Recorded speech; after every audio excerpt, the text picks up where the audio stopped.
Welcome back to my channel inside heart Kolkata থেকে আমি রূপশ্রী চলে আসলাম আরেকটা ব্লগ নিয়ে। সো এটা গুড নাইট ব্লগ বলতে পারো, কারণ হচ্ছে আমি জাস্ট লাইফ এন্ড করলাম। এন্ড করার পর ভাবলাম না ছোটো করে একটা গুড নাইট ব্লগ করে দিই তোমাদের জন্য, তো সেটাই করতে চলে এসেছি। আর ভীষণ আজকে মজা লাগলো লাইফে তোমাদের সাথে সবার সাথে একসাথে থেকে, খুব এনজয় করেছি লাইফটা আজকে। আর প্রচুর মেসেজ, প্রচুর কমেন্ট।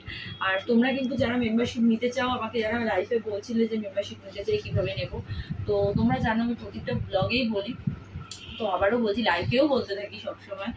তো আবারও বলছি, আমি এই চ্যানেল থেকে মানে ইনসাইড হার্ট কলকাতা থেকে কিন্তু আমার মেম্বারশিপ অন হয়েছে। তোমরা যারা মেম্বারশিপ নিতে চাও এখান থেকে মেম্বারশিপ নিতে পারো। আর আমার কিন্তু বাইটি বলো, ফেসবুক পেজ বলো, সব জায়গায় কমেন্ট সেকশন অফ করা থাকে। তো তোমাদের যার যা কথা বলার, যার যা মেসেজ করার, আমাকে সব ইনস্টাতে মেসেজ করবে। তো আর বলো কি করছো তোমরা? এবার তো আমি যাবো, এখন ফ্রেশ হবো। ফ্রেশ হয়ে তারপরে আজকে তো অ্যাকচুয়ালি আমাদের নীল ষষ্ঠী ছিল, তো সারা সকাল থেকে আমি ফাস্টিং করেছিলাম। তো পুজো দেওয়ার পর একটু জাস্ট ফল খেয়েছি, ফ্রুটস খেয়েছি।